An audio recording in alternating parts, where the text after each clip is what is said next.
Friends, ಇವತ್ತು ನಾವು ಲೋಕಸಭೆ election ಈಗಾಗಲೇ ಘೋಷಣೆ ಆಗಿದೆ. 2024 ಲೋಕಸಭೆ ಎಲೆಕ್ಷನ್ ಈಗಾಗಲೇ ಘೋಷಣೆ ಆಗಿದೆ. ನಿಮ್ಮದು ವೋಟರ್ ಐ ಡಿ ಏನಾದರೂ details, voter I D apply ಮಾಡೋದು ಏನಾದರೂ ಇದ್ದರೆ ಯಾವ ರೀತಿ ಅಪ್ಲೈ ಮಾಡೋದು, ಯಾವ ರೀತಿ ಇದನ್ನು ಅಪ್ಲೈ ಮಾಡೋದು, ನಿಮಗೆ 18 ವರ್ಷ ತುಂಬಿದರೆ ಯಾವ ರೀತಿ ಇದು ಮಾಡೋದು ಅಂತ ನಾನು ಹೇಳ್ಕೊಡ್ತೀನಿ. ಫಸ್ಟಿಗೆ ನೀವು ವೋಟರ್ ಹೆಲ್ಪ್ಲೈನ್ ಅಂತ ಆ್ಯಪನ್ನು ಡೌನ್ಲೋಡ್ ಮಾಡಬೇಕಾಗುತ್ತೆ ಪ್ಲೇಸ್ಟೋರಿಂದ. ಅದು ಈಗ ಇಲ್ಲಿ ನಮ್ಮ ಸ್ಕ್ರೀನ್ ಮೇಲೆ ಕಾಣುತ್ತೆ ನೋಡಿ, ವೋಟರ್ ಹೆಲ್ಪ್ಲೈನ್ ಅಂತ. ಅದ್ರ ಮೇಲೆ ನಾನು ಕ್ಲಿಕ್ ಮಾಡ್ತಾಯಿದ್ದೀನಿ. ವೋಟರ್ ಹೆಲ್ಪ್ಲೈನ್ ಓಪನ್ ಆಗಿದೆ. ಇಲ್ಲಿ ನಾವು ಮೊಬೈಲ್ ನಂಬರ್ ಕೊಟ್ಟು ಲಾಗಿನ್ ಆಗಬೇಕಾಗುತ್ತೆ. ಫಸ್ಟ್ ನೀವು ನ್ಯೂ ಯೂಸರ್ ಆಗಿದ್ದರೆ ರಿಜಿಸ್ಟ್ರೇಷನ್ ಮಾಡ್ಕೋಬೇಕಾಗುತ್ತೆ. ಫಸ್ಟ್ ಇಲ್ಲಿ ವೋಟರ್ ರಿಜಿಸ್ಟ್ರೇಷನ್ ಅಂತ ಒಂದು ಇದೆ ನೋಡಿ, ಅಲ್ಲಿ ಹೋಗಿ ಇಲ್ಲಿ ಫಾರ್ಮ್ ನಂಬರ್ 6 ಅಂತಿದೆ.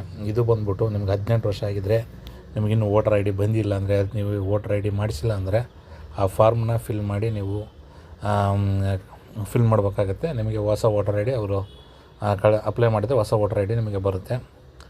ನಿಮಗೆ ಇನ್ನೊಂದು ಫಾರ್ಮ್ ನಂಬರ್ 7 ಬಂದ್ಬಿಟ್ಟು delete from existing enrolment roll ಅಂತ. ಅಂದರೆ ನಿಮಗೆ ನೀವು ಒಂದು ಸ್ಥಳದಿಂದ ಒಂದು ಕ್ಷೇತ್ರದಲ್ಲಿ ಆಲ್ರೆಡಿ ಇದ್ದೀರಾ, ಇನ್ನೊಂದು ಕ್ಷೇತ್ರದಲ್ಲೂ ನೀವು ನಿಮ್ಮ ಹೆಸರಿದೆ, ಒಂದು ಕ್ಷೇತ್ರದಲ್ಲಿ ನಿಮ್ಮ ಹೆಸರು ಡಿಲೀಟ್ ಮಾಡಬೇಕಂದ್ರೆ ಈ ಫಾರ್ಮ್ನ ಯೂಸ್ ಮಾಡೋದು.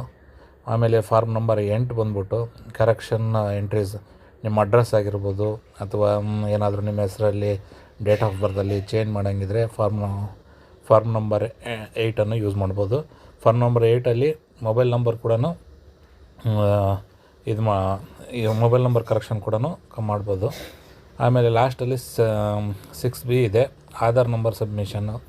ಇದು ಬಂದ್ಬಿಟ್ಟು ನಿಮ್ಮ ಆಧಾರ್ ನಂಬರ್ನ ವೋಟರ್ ಐ ಡಿಗೆ ಲಿಂಕ್ ಮಾಡೋದಂತ. ಇದು ಈಗ ನಾನು ಫಾರ್ ನ್ಯೂ ವೋಟರ್ ರಿಜಿಸ್ಟ್ರೇಷನಲ್ಲಿ ನೀವು ಹೇಗೆ ಹೊಸದಾಗಿ ಅಪ್ಲೈ ಮಾಡ್ತೀರಾ ಅದನ್ನು ಹಾಗೆ ಹೇಳ್ಕೊಡ್ತೀನಿ. ಇಲ್ಲಿ ಫಸ್ಟಿಗೆ ಅದ್ರ ಮೇಲೆ ಕ್ಲಿಕ್ ಮಾಡಿ ನಿಮ್ಮ ಫಸ್ಟ್ ನೀವು ಹೇಳಿದ್ನಲ್ಲ ನಂಬರ್ ತೊಗೊಂಡು ಲಾಗಿನ್ ಆಗಿರಬೇಕು. ಈಗ ನನ್ನ ನಂಬರ್ ಕೊಟ್ಟು ಲಾಗಿನ್ ಆಗ್ತೀನಿ. ಪಾಸ್ವರ್ಡ್ ಕೊಡು. ನಾವು ಆಲ್ರೆಡಿ ಯೂಸರು, ನೀವು ಹೊಸ ಯೂಸರ್ ಆಗಿದ್ದರೆ ಇಲ್ಲಿಗೆ ನೀವು ರಿಜಿಸ್ಟರ್ ಮಾಡ್ಕೋಬೇಕಾಗತ್ತೆ. ಇಲ್ಲಿ ನ್ಯೂ ಯೂಸರ್ ಅಂತಿದೆ ನೋಡಿ, ಅಲ್ಲಿ ಹೋಗ್ಬಿಟ್ಟು ನೀವು ರಿಜಿಸ್ಟರ್ ಮಾಡ್ಕೋಬೇಕಾಗುತ್ತೆ. ನಾನು ಆಲ್ರೆಡಿ ರಿಜಿಸ್ಟರ್ ಮಾಡಿದ್ದೀನಿ. ಇಲ್ಲಿ OTP ಬರುತ್ತೆ, OTP ಎಂಟ್ರ್ ಮಾಡ್ಕೋಬೇಕು.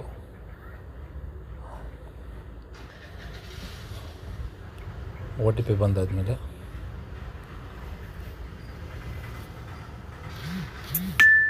OTP ಎಂಟ್ರ್ ಮಾಡ್ತಾಯಿದ್ದೀನಿ.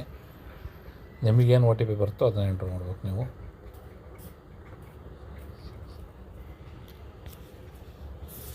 ಈಗ ಲಾಗಿನ್ ಆಗ್ತಾಯಿದ್ದೀನಿ.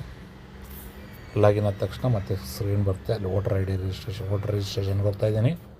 ಫಾರ್ಮ್ ನಂಬರ್ 6ನ ಯಾವ ರೀತಿ ಫಿಲ್ ಮಾಡ್ಬೇಕಂತ ಹೇಳ್ಕೊಡ್ತಾಯಿದ್ದೀನಿ. ನೀವು ಹೊಸ್ದಾಗಿ ಆಗಿದ್ದರೆ, ನೀವಂದರೆ 18 ಇಯರ್ಸ್ ಆಗಿರುತ್ತೆ, ಈಗ ಅಪ್ಲೈ ಮಾಡಬೇಕು ಹೊಸ್ದಾಗಿ. ನಾವು ವೋಟರ್ ಐ ಡಿ ಎಲ್ಲಿ ಅಪ್ಲೈ ಮಾಡೋದು, ನೀವು ಆನ್ಲೈನಲ್ಲಿ ಅಪ್ಲೈ ಮಾಡಿದರೆ ಸಾಕು, ನಿಮ್ಮ ಮನೆಗೆ ವೋಟರ್ ಐ ಡಿ ಬರುತ್ತೆ. ಇಲ್ಲಿ ಸ್ಟಾರ್ಟ್ ಅಂತಿದೆ, ಅಲ್ಲಿ ಸ್ಟಾರ್ಟ್ ಮಾಡಿ ಕ್ಲಿಕ್ ಮಾಡಿ. ಅಲ್ಲಿ yes I am applying first time ಅಲ್ಲಿದೆ, ಅದ್ರ ಮೇಲೆ ಕ್ಲಿಕ್ ಮಾಡಿ ನೆಕ್ಸ್ಟ್ ಕೊಡಿ. ಇಲ್ಲಿ ಬಂದ್ಬಿಟ್ಟು ನಿಮ್ಮದು ಯಾವ ಸ್ಟೇಟ್ ಅಂತ ಅದನ್ನು ಫಸ್ಟ್ ಸೆಲೆಕ್ಟ್ ಮಾಡ್ಕೋಬೇಕಾಗುತ್ತೆ. ಕರ್ನಾಟಕ ನಿಮ್ಮ ಕ್ಷೇತ್ರದ್ದು ಕರ್ನಾಟಕ. ಆಮೇಲೆ ಡಿಸ್ಟಿಕ್ ಯಾವುದು, ನಿಮ್ಮ ಬೆಂಗಳೂರು BBMP ಬೆಂಗಳೂರಲ್ಲಿ 3 ಕ್ಷೇತ್ರ ಇದೆ, ಸೆಂಟ್ರಲ್ಲು, ನಾರ್ತು, ಸೌತು. ಅದನ್ನು ಸೆಲೆಕ್ಟ್ ಮಾಡ್ಕೊಳ್ಳಿ. ಅಥವಾ ನೀವು ಬೇರೆ ಡಿಸ್ಟಿಕ್ ಆದರೆ ಬೇರೆ ಡಿಸ್ಟಿಕ್ಕನ್ನು ಸೆಲೆಕ್ಟ್ ಮಾಡ್ಕೊಳ್ಳಿ.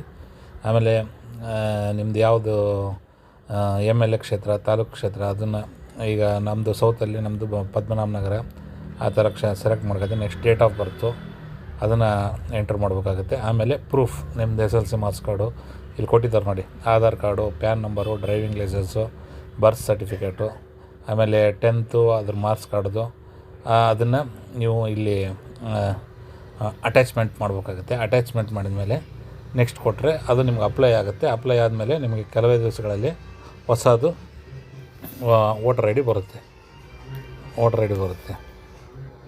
ಆಮೇಲೆ ಇನ್ನೊಂದು ವೋಟರ್ ಐ ಡಿಯಲ್ಲಿ ಡೌನ್ಲೋಡ್ ಎಪಿಕ್ ಅಂತಿದೆ. ಇದರಲ್ಲಿ ನಿಮ್ಮದು ಎಪಿಕ್ ನಂಬರ್ ಅಂದರೆ ನಿಮ್ಮ ನಿಮ್ಮದು ವೋಟರ್ ಐ ಡಿ ನಂಬರ್ ಹಾಕಿ ನಿಮ್ಮ ಸೆಲೆಕ್ಟ್ ಸ್ಟೇಟ್ ಕೊಟ್ಟರೆ ನಿಮ್ಮದು ಇದು ವೋಟರ್ ಐ ಡಿನ ನೀವು ಡೌನ್ಲೋಡ್ ಮಾಡ್ಕೋಬೋದು. ಮತ್ತು ಬ್ಯಾಕ್ ಹೋದರೆ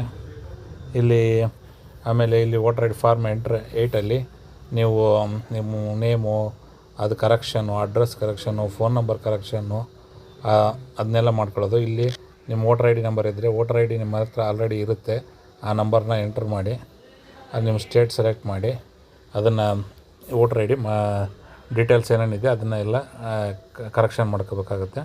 ಕರೆಕ್ಷನ್ ಮಾಡಿ ಪ್ರೊಸೀಡ್ ಕೊಟ್ಟರೆ ನಿಮಗೆ ಹೊಸ ವೋಟರ್ ಐ ಡಿನೇ ಬರುತ್ತೆ. ಹೊಸ ವೋಟರ್ ಐ ಡಿನೂ ತುಂಬ ಚೆನ್ನಾಗಿದೆ, ಅದನ್ನು ಬರ್ತಾಯಿದೆ ಈಗ. ಈ ರೀತಿ ನೀವು ಹೊಸ ವೋಟರ್ ಅಪ್ಲಿಕೇಶನ್ ವೋಟರ್ ಎಂಟ್ರಿ ಮಾಡೋದು ಇದರಲ್ಲಿ ಮಾಡ್ಕೋಬೋದು. Thank you.